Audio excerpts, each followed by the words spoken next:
පන පිටින්නේ. එහෙම තමයි කකුලු. පන පිටින් උයන්නේ. දැකලා නෑ? තියෙනවා. මම Facebook එකේ දැකලා තියෙනවා. අමුයෙන් කනවලුත් එක්කනේ. ඒ වුණාට අපිට අමුයෙන් කන්න බෑ. අපි උයන්න ඕන. ඒක තමයි කිව්වේ. මම උයන්නම්. විකාර කියවන්න එපා. ඔයාට මොකද්ද උයන්න තියෙන සුදුසුකම? මචං මං හොටෙල් කෝස් එකක් කරන්නේ. ඒ වුණාට මීට කලින් මෙහෙ උයලා නෑනේ. ඔබට සිංගුඩ ගන්න පුළුවන්ද? පුළුවන්. ඒකනේ මං ඉල්ලන්නේ ඔක හදන්න. බෑ. මොකෝ සීන් එක? මේ ඔයාට කකුලුව හදන්න තේරෙනවද? ඔව්. හැබැයි මං තරම් රසට බෑනේ වාට හදන්න. නෑ පුළුවන්. බඩේ හොඳට හදන්න පුළුවන්. එහෙනම් අංජු හදන්න. මේ මාව යකා කරගන්න හදන්න එපා. මං දැන් මුලින් ඉඳන්ම කිව්වනේ මට මේක උයන්න දෙන්න කියලා. මම හදන්නම්. ඔයාට බය නෑ. මම නම් බයයි හොඳේ. කාලෙකින් මං කපලෝ කන්නේ. මං උයන්න. කාලෙකින් කකුලෝ හදන හින්දා තමයි මං කිව්වේ මම හදන්නම් මේක කියලා.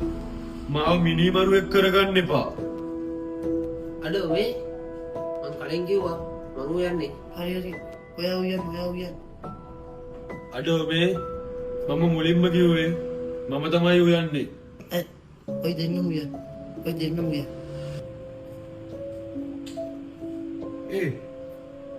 ඔබ බං මරාද? ඇයිව මරාද? කකුලු උයන්න මරා ගන්න වේද? කකුල? රුසිලා. කවුද බං ගෙනාවේ? මං ගෙනා. ගෙනාව? කොහෙද?